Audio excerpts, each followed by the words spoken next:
Mutual fund investments are subject to market risk. Please read all scheme related documents carefully before investing. Past performance हे future रिटर्न्सची guarantee नाही. कोणतीही investment करण्यापूर्वी तुमच्या financial ऍडवायझरशी सल्लामसलत करावी. मी Santosh Gosavi, AMFI registered mutual fund distributor, ARN number 109292. माझ्याशी संपर्क करायचा असल्यास व्हॉट्सअप क्रमांक 7972645522 या नंबरवर संपर्क साधावा. नमस्कार मित्रांनो, माझं नाव संतोष गोसावी. गेल्या अनेक वर्षापासून मी मराठी फॅमिलीजना फायनान्शियल प्लॅनिंगच्या माध्यमातून त्यांच्या आर्थिक उद्दिष्टांपर्यंत कसं पोहोचता येईल या संदर्भामध्ये मी त्यांचं हँड होल्डिंग करतो, त्यांना गाईड करत असतो. आज मी तुमच्यासाठी घेऊन आलोय म्युच्युअल फंड संदर्भामध्ये त्या विषयामध्ये पूर्ण माहिती. तुमच्या मनातले जे काही प्रश्न असतील ते प्रश्न मी बऱ्यापैकी इथे कव्हर करायचा प्रयत्न केला. मित्रांनो, आज तुमच्या आजूबाजूला अनेक लोक म्युच्युअल फंड मध्ये इन्व्हेस्टमेंट करत असतील, कोणी SIP करत असेल, कोणी लमसम इन्व्हेस्टमेंट करत असतील. पण प्रश्न हाच आहे की तुम्हाला म्युच्युअल फंड मध्ये म्युच्युअल फंड नेमकं काय आहे, म्युच्युअल फंड काम कसं करतं,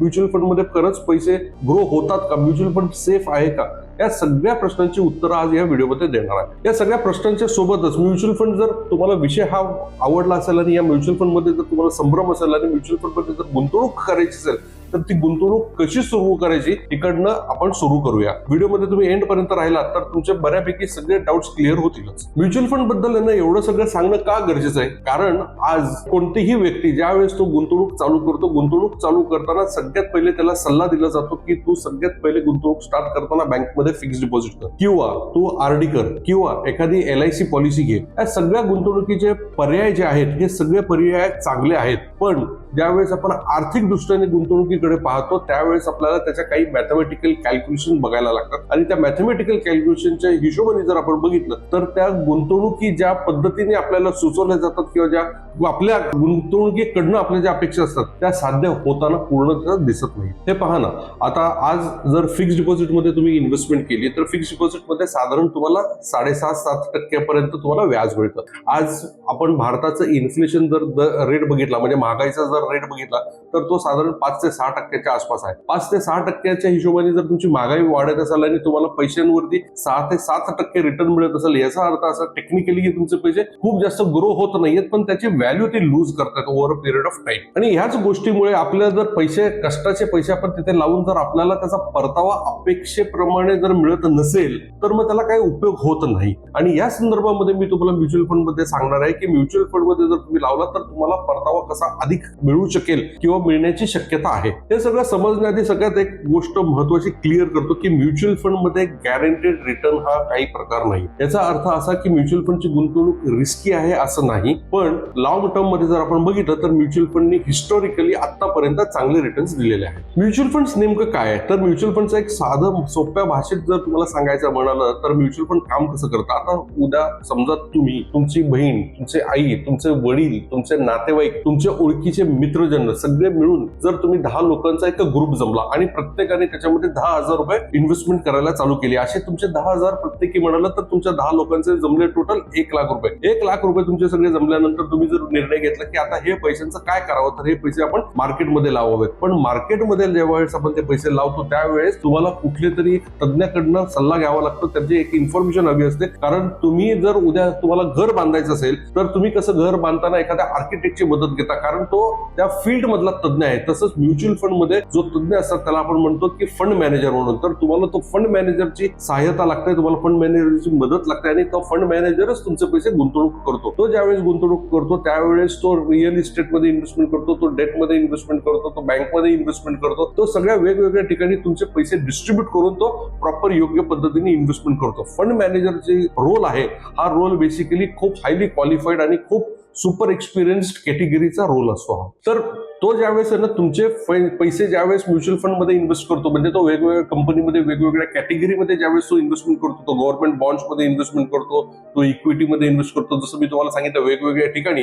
या सगळ्या गोष्टींचा ज्यावेळेस तो इन्व्हेस्टमेंट केल्यानंतर फायदा होतो, हा सगळा फायदा तुम्ही जे 10 लोक मिळून जो ग्रुप केला होता ना त्या सगळ्या 10 लोकांमध्ये तो आपापसामध्ये डिस्ट्रीब्यूट होतो तुमच्या कॉन्ट्रीब्युशनच्या प्रकारे, म्हणजे त्या प्रोपोर्शन मध्ये.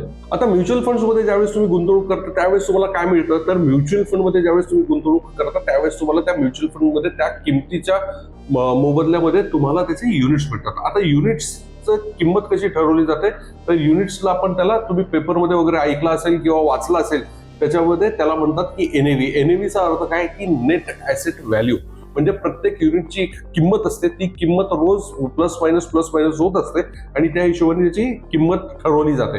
आता फॉर एक्झाम्पल समजा जर तुम्ही 10,000 रुपये गुंतवले आणि एका युनिटची किंमत समजा जर 10 रुपये आहे, तर तुम्हाला 1,00,000 युनिट्स मिळतात आणि हेच 10 रुपयाची जी यावेळेस एनएव्ही आहे ती जर अजून जास्त वाढली तर तुम्हाला युनिट्स कमी मिळतात, पण तुम्ही गुंतवलेले 10,000 रुपये याची व्हॅल्यू वाढलेली असते. पण मी जसं म्हणालो तुम्हाला की याची किंमत जी असते ही एनएव्ही बेस्ड असते, म्हणजे मार्केट लिंक्ड असते, की वर खाली होऊ शकते. असं काही नाही की तुम्ही आज एखादी गोष्ट 10 रुपयाला घेतली तर उद्या ज्यावेळेस तुम्ही रिडम्पशन म्हणजे पैसे विड्रॉ करायला जाल त्यावेळेस तुम्हाला 10 रुपयालाच मिळेल असं काही नाही.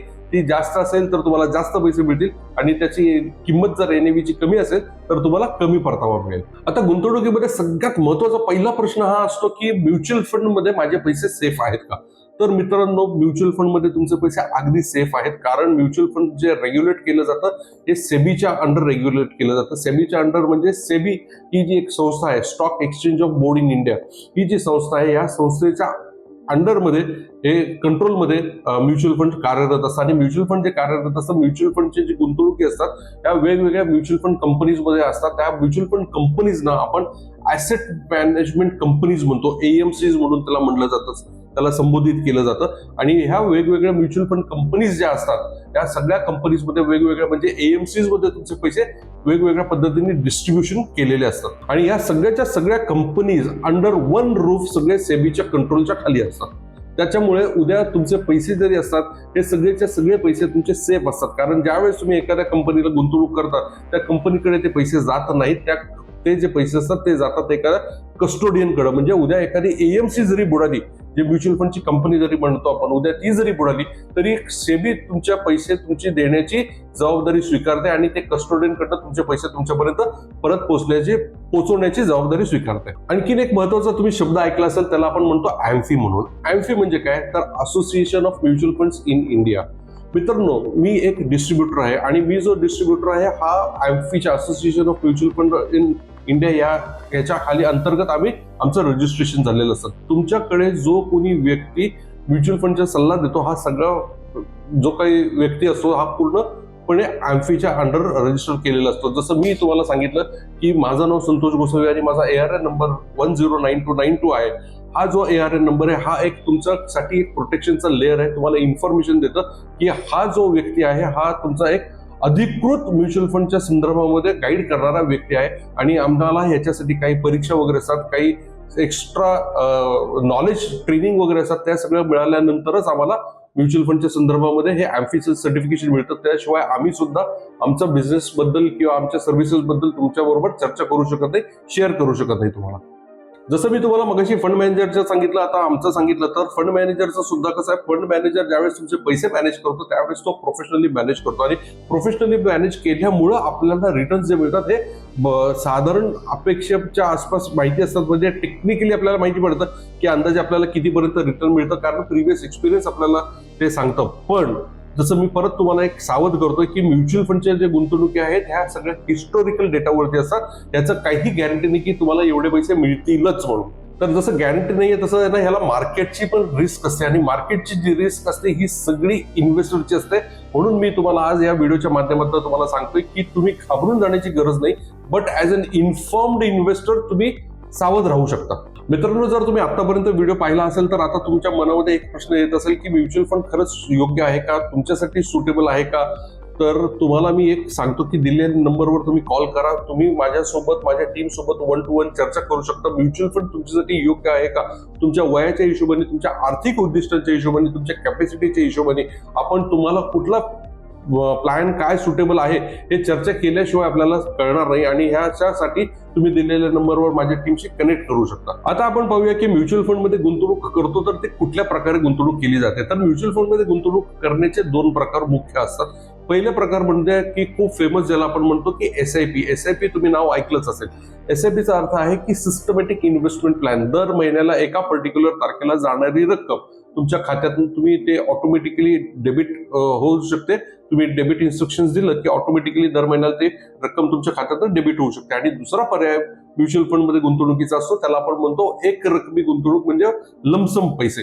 तर हे दोन पर्याय तुमच्याकडे अवेलेबल आहेत ज्यावेळेस तुम्हाला गुंतवणूक करायची असते त्यावेळेस. मित्रांनो, म्युच्युअल फंड मध्ये मुख्यतः 3 प्रकार असतात आणि हे तुम्हाला सांगणं का गरजेचं आहे, कारण जर तुम्हाला या गोष्टींमध्ये कळालं नाही आणि जर तुम्ही चुकीच्या म्युच्युअल फंड मध्ये गुंतवणूक केली तर उद्या तुमचं भविष्यामध्ये नुकसान होऊ शकतं. म्युच्युअल फंडचा एक मुख्य प्रकार आहे तो असतात इक्विटी. इक्विटी म्हणजे काय, भारतामधल्या नावाजलेल्या कंपन्यांमध्ये ती शेअरमध्ये गुंतवणूक केली जाते. शेअर मार्केटच्या परफॉर्मन्सच्या हिशोबाने तुमची प्राइसिंग प्लस मायनस केली जाते. दुसरा पर्याय असतो की त्याला आपण म्हणतो डेट मार्केट. डेट मार्केट म्हणजे ते पैसे तुमचे म्युच्युअल फंडमध्ये गव्हर्नमेंट कंपनीजमध्ये इन्व्हेस्टमेंट केले जातात, गव्हर्नमेंटच्या सिक्युरिटीजमध्ये इन्व्हेस्टमेंट केले जातात, अशा वेगवेगळ्या ठिकाणी तुमचे पैसे गुंतवणूक केले जातात. याच्यात रिस्क अगदी नॉमिनल म्हटलं तरी हरकत नाही, मार्जिनल रिस्क असते. आणि तिसरं असतं की त्याच्यामध्ये एक कॉम्बिनेशन असतं इक्विटी आणि डेट, या दोन्ही कॅटेगरीचं कॉम्बिनेशन म्हणजे याला आपण म्हणतो हायब्रिड. म्हणून तुम्हाला तुमच्या, मी मगाशी जसं तुम्हाला सांगितलं, तुमच्या ॲपिटाईटच्या हिशोबाने, तुमच्या वयाच्या हिशोबाने, इन्कमच्या हिशोबाने तुम्हाला कुठलं गुंतवणूक सोयीस्कर होईल हे ज्यावेळेस तुम्ही माझ्याबरोबर 1 to 1 चर्चा कराल त्याच वेळेस आपल्याला या निष्कर्षावरती येता येईल. पण जर तुम्ही माहिती न घेता जर चुकीच्या गुंतवणुकीमध्ये जर अडकलात तर भविष्यामध्ये तुमचे नुकसान होण्याचं नाकारता येत नाही. तर मित्रांनो, मी तुम्हाला मगाशी जसं सांगितलं की गुंतवणुकीचे मुख्य प्रकार 2 असतात की एक आपण एसआयपी मार्गाने करू शकतो आणि एक आपण लमसम मार्गाने करू शकतो. आता एसआयपी मार्गाने जर तुम्ही केलं तर एक उदाहरण आपण जर धरलं की तुम्ही दर महिन्याचे 10,000 रुपये गुंतवणूक करायचं ठरवलं तर दर महिन्याच्या एका पर्टिक्युलर तारखेला, दर महिन्याच्या समजा 7 तारखेला तुमच्या एसआयपीची तारीख जर 7 तारीख आहे तर दर महिन्याच्या 7 तारखेला जोपर्यंत तुम्ही इन्स्ट्रक्शन देत नाही तोपर्यंत दर महिन्याला एसआयपी तुमची चालू राहणार आणि दर महिन्याला 7 तारखेला तुमच्या अकाउंटमध्ये 10,000 रुपये डेबिट होऊन तुमच्या म्युच्युअल फंडमध्ये इन्व्हेस्टमेंट होत राहणार. ज्यावेळेस मार्केट वर असतं त्यावेळेस तुम्हाला युनिट्स कमी मिळतात, ज्यावेळेस मार्केट खाली असतं त्यावेळेस तुम्हाला युनिट जास्त मिळतात. यामुळे काय होतं की तुमचं रुपी कॉस्ट ऍव्हरेजिंग प्रॉपर होऊन जातं आणि तुम्हाला मार्केटची चिंता करायची गरज नाही. मार्केट वरती असताना सुद्धा तुम्हाला इन्व्हेस्टमेंट करता, मार्केट खाली असताना सुद्धा तुमची इन्व्हेस्टमेंट होते. यामुळे तुम्हाला लॉंग टर्म मध्ये ह्याचा बेनिफिट चांगलाच होतो.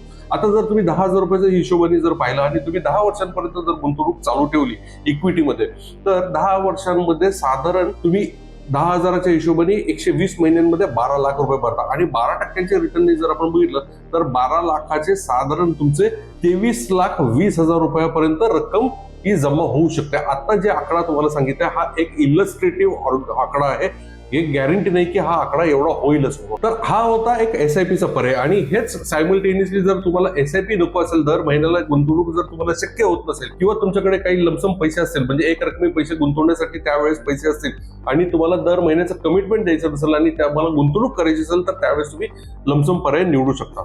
लमसम पर्याय निवडताना तुम्हाला एक पाहायला लागतं की तुम्हाला 5 वर्षानंतर 10 वर्षानंतर जेव्हा तुम्ही पैसे विड्रॉ करणार आहात त्यावेळेस पोटेन्शियली जर मार्केट वरती असेल तर तुम्हाला परतावा चांगला मिळेल, जर कमी असेल तर तुम्हाला परतावा त्या हिशोबाने एसआयपीच्या हिशोबाने कमी सुद्धा मिळू शकतो. आता नेमकं दोन्हीपैकी चांगलं कोणतं हे मी जसं तुम्हाला सांगितलं की तुम्हाला आमच्या टीमशी चर्चा करून तुमचे उद्दिष्टांपर्यंत कळाल्यानंतर, तुमचे इन्कम रिक्वायरमेंट ह्या सगळ्या गोष्टी कळाल्यानंतर आपण ते निष्कर्षावरती येऊ शकतो की तुमच्यासाठी पर्याय हा चांगला कुठला आहे, लमसम चांगला आहे का एसआयपी चांगला आहे. आता मित्रांनो, म्युच्युअल फंडचं जसं आपण पाहिलं ना त्याच पद्धतीने तुम्ही दुसरा पर्याय तुम्ही म्युच्युअल फंड मध्ये कम्पेअर करता तर सगळ्यात फेवरेट पर्याय कुठला असतो, फिक्स्ड डिपॉझिटमध्ये. आता समजा जर तुम्ही हीच गुंतवणूक म्युच्युअल फंडच्या ऐवजी तुम्ही फिक्स्ड डिपॉझिटमध्ये केली आणि फिक्स्ड डिपॉझिटमध्ये तुम्ही 1 लाख रुपये गुंतवले आणि समजा तुम्ही 7% परतावा या हिशोबाने तुम्ही गुंतवणूक केली आणि पुढच्या 10 वर्षांपर्यंत ती गुंतवणूक तशीच ठेवली तर साधारण तुमच्या 10 वर्षांमध्ये 2 लाखाच्या जवळपास रक्कम येऊ शकते. आणि हे जे पैसे मिळतात फिक्स्ड डिपॉझिटचे हे गॅरंटेड असतात. पण हेच जर तुम्ही 1 लाख रुपये म्युच्युअल फंड मध्ये लावले आणि 10 वर्षांपर्यंत त्याला सोडून दिलं आणि 10 वर्षांपर्यंत तुम्ही दुर्लक्ष केलं आणि 10 वर्षांनंतर तुम्हाला जर त्याचा रिटर्न पाहायचा असेल, तुमची इन्व्हेस्टमेंट जर इक्विटीमध्ये असेल तर साधारण 12% आपण एक ऍव्हरेज रिटर्न जर धरला, CAGR compound annual growth rate 12% हिशोबाने जर धरला तर तुमची इन्व्हेस्टमेंट साधारण तिप्पट होऊ शकते, म्हणजे 3,10,000च्या आसपास. पण अगेन मी तुम्हाला सावध करतोय की ही एक गुंतवणूक ही गॅरंटी नाही किंवा ही गुंतवणुकीची ऍडवाइस नाही. प्रत्येक तुमची गुंतवणुकीचा निर्णय हा जोपर्यंत तुम्ही कुठल्या तज्ञाशी बोलत नाही तोपर्यंत निष्कर्षावरती येऊ नये ही आमची इच्छा आहे. मित्रांनो, जसं मी तुम्हाला फिक्स्ड डिपॉझिटच्या बद्दल सांगितलं नंतर फिक्स्ड डिपॉझिटच्या गुंतवणुकीवरती तुम्हाला गॅरंटेड आहे, तुम्ही म्हणजे अगदी तुम्ही गुंतवणूक करून निवांतपैकी निश्चिंत राहू शकता, तुमचे पैसे गॅरंटेड आहेत. पण म्युच्युअल फंड मध्ये थोडीशी रिस्क आहे, त्याला नाकारता येत नाही, हे मी माझा ऑनेस्ट ओपिनियन देतोय. पण जर तुम्हाला 2 पैसे जास्त मिळत असतील तर हरकत विचार करण्यासारखं काही नाही. आता म्युच्युअल फंड्स आणि फिक्स्ड डिपॉझिटच्या बद्दल आपण जसं बोललो, तर ह्या दोन्ही गुंतवणुकीवरती तुम्हाला ज्यावेळेस रिटर्न येतात, परतावा ज्यावेळेस मिळतो, हा परतावा ह्या दोन्ही इन्व्हेस्टमेंटचे टॅक्स ट्रीटमेंट जे आहेत ते वेगवेगळे असतात. ज्यावेळेस तुम्ही फिक्स्ड डिपॉझिटमध्ये गुंतवणूक करता, ज्यावेळेस तुमचे पैसे मॅच्युअर होतात, तर त्यावेळेस तुम्हाला ते तुमचे टॅक्सेबल इन्कम मध्ये, म्हणजे तुमचा जो काही त्याच्यावरती जमा झालेला व्याज आहे, हे सगळं तुमच्या टॅक्सेबल इन्कम मध्ये जमा होतं आणि तुम्हाला त्याच्यावरती टॅक्स भरायला लागतो. आणि म्युच्युअल फंड मध्ये 1 वर्षाच्या पुढची गुंतवणूक असल्यामुळे तुम्हाला लॉंग टर्म कॅपिटल गेन आपला होतो आणि या संदर्भामध्ये तुम्हाला तुमचा चार्टर्ड अकाउंटंट जास्त चांगल्या पद्धतीने माहिती देऊ शकेल. मित्रांनो, तुम्हाला एकच सांगतो, म्युच्युअल फंड गुंतवणूक आहे ना, खूप सोपी आहे. पण आपण बऱ्याच गोष्टी इनडायरेक्टली डायरेक्टली माहिती नसणाऱ्यांकडून ऐकल्यामुळं ते खूप कॉम्प्लिकेटेड साधन वाटतं. तुम्हाला मी एक पर्याय सांगतो. मी जसं मगाशी सांगितलं, तुम्हाला दिलेला ऑफिसचा जो नंबर आहे, या नंबरवर तुम्ही माझ्याशी संपर्क साधू शकता, माझ्या टीमशी संपर्क साधू शकता आणि तुमच्यासोबत माझं एक 1-to-1 मीटिंग होईल. या मीटिंगमध्ये तुमच्या आर्थिक उद्दिष्ट मला कळतील, तुमचं वय कळेल, तुमचं फायनान्शियल कॅपॅसिटी कळेल आणि त्याच्यानंतर आपण तुमच्यासाठी गुंतवणुकीचे पर्याय निवडू शकतो आणि तुम्हाला काय सुटेबल होईल या संदर्भामध्ये गाईड करू शकतो. म्युच्युअल फंड सुरू करताना तुम्हाला सगळ्यात पहिले काय करायला लागतं, तुमची केवायसी कंप्लीट करायला लागते. म्युच्युअल फंड केवायसी कंप्लीट झाल्यानंतर मग तुम्हाला तुमचं एक गोल डिसाईड करायला लागतं की तुम्हाला गुंतवणूक कुठल्या कारणासाठी करायची आहे. तुम्हाला मग आपण ते गुंतवणुकीचं कारण ठरलं तर मग आपल्याला डिसाईड करता येतं की तुम्हाला डेटमध्ये इन्व्हेस्टमेंट केली पाहिजे, इक्विटीमध्ये इन्व्हेस्टमेंट केली पाहिजे, का दोन्हीचं कॉम्बिनेशन करून हायब्रिडमध्ये केली पाहिजे. जसं मी तुम्हाला म्हणालो की तुम्हाला 1-to-1 भेटून सगळी चर्चा करून तुम्हाला गुंतवणुकीचा निर्णय घ्यायला लागेल, कारण हे सेबीच्या रूलच्या हिशोबाने तुम्ही कुठलंही म्युच्युअल फंडचा प्रॉस्पेक्टस वाचलं, फॅक्टशीट वाचलं किंवा म्युच्युअल फंडच्या संदर्भामध्ये पूर्ण माहिती जे देणारं प्रॉस्पेक्टस असतं, त्या संदर्भामध्ये सुद्धा एक आकडा असतो आणि एक लिहिलेलं असतं की तुमचा रिस्कोमीटरचा अर्थच असा की तुमची रिस्क प्रत्येकाची घेण्याची एक ॲपिटाईट वेगवेगळी असू शकते. तर जोपर्यंत तुम्ही त्याचा पूर्णपणे खात्री करून घेत नाही, तोपर्यंत गुंतवणूक टाळावी. मित्रांनो, इतक्या वर्षापासून मी ज्यावेळेस लोकांबरोबर चर्चा करतो, माझ्या निदर्शनास आलेली गोष्ट, म्युच्युअल फंडमध्ये 4 प्रकारे मोठ्या चुका करतात लोक. गुंतवणूक करताना ज्यावेळेस मार्केट खाली येतं त्यावेळेस लोक तुमच्या SIP बंद करतात. तर ती चूक जर तुम्ही करत असाल तर ती कटाक्षाने टाळा.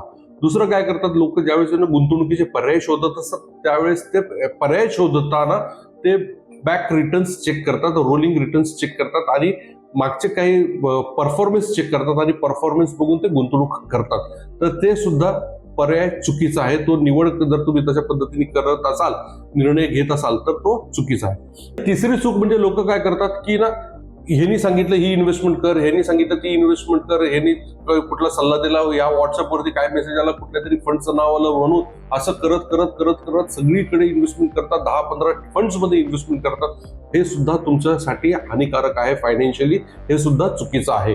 तर तुम्ही सुद्धा एवढे फंड्स तुमच्या डायव्हर्सिफिकेशनची गरज नाहीये. आणि सगळ्यात महत्वाचं, गुंतवणूक करण्याचा जर तुम्ही विचार करत असाल तर जोपर्यंत तुमच्याकडे एक ॲडिक्वेट, म्हणजे जोपर्यंत तुम्हाला साजेसा तुमच्याकडे इमर्जन्सी फंड क्रिएट होत नाही, तोपर्यंत तुम्ही इक्विटीला शक्यतो हात लावू नये, हे माझं तुम्हाला प्रामाणिक मत आहे. मित्रांनो, जसं मी तुम्हाला आतापर्यंत माहिती दिली म्युच्युअल फंड बद्दल, तर म्युच्युअल फंड हा बेसिकली हा टॉपिक इन इटसेल्फ खूप मोठा वास्ट टॉपिक आहे आणि हा असा एका व्हिडिओमध्ये तुम्हाला सांगण्यासारखा नाही. हा एक जेनरिक टॉपिक सुद्धा नाहीये. जेनरिक टॉपिक असू शकतो, पण तुमची गुंतवणुकीच्या बद्दल जर तुम्हाला काही निर्णय घ्यायचा असेल किंवा काही डाऊट असेल तर तुम्ही माझ्या टीमशी संपर्क साधला तर आम्ही तुम्हाला तुमच्या गरजेच्या हिशोबाने तुम्हाला स्पेसिफिक सजेशन देऊ शकतो. कारण युट्यूबवरती आम्ही तुम्हाला जेनरिक सोल्युशन्स सांगू शकतो, पण स्पेसिफिक गोल तुमचा मॅच करायचा असेल तर तो तुमच्यासाठी हा ऍडवाइस ट्रीट करू नये. तुम्हाला म्युच्युअल फंड मध्ये गुंतवणूक करताना माझं एक फायनल सजेशन आहे की तुम्ही दिलेल्या नंबरवर संपर्क साधून आमच्याशी कनेक्ट करा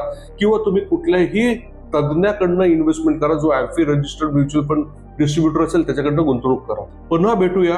अशाच आमच्या चॅनलला लाईक करा, सबस्क्राईब करा, चॅनलशी जोडले राहा आणि नवीन विषयावरती आपण पुन्हा चर्चा करूया. नमस्कार, माझं नाव संतोष गोसावी. मी एक AMFI registered mutual fund distributor आहे. माझा ARN नंबर 109292 आहे. तुम्हाला जर याच्या संदर्भात अजून काही अधिक माहिती हवी असेल तर दिलेल्या नंबरवर संपर्क साधू शकता. Mutual fund investments are subject to market risk. Please read all scheme related documents carefully before investing. Past performance हे फ्युचर रिटर्न्सची गॅरंटी नाही. कोणतीही इन्व्हेस्टमेंट करण्यापूर्वी तुमच्या फायनान्शियल ऍडवायझरशी सल्लामसलत करावी. मी Santosh Gosavi, AMFI registered mutual fund distributor, ARN number 109292. माझ्याशी संपर्क करायचा असल्यास व्हॉट्सअप क्रमांक 7972645522 या नंबरवर संपर्क साधावा.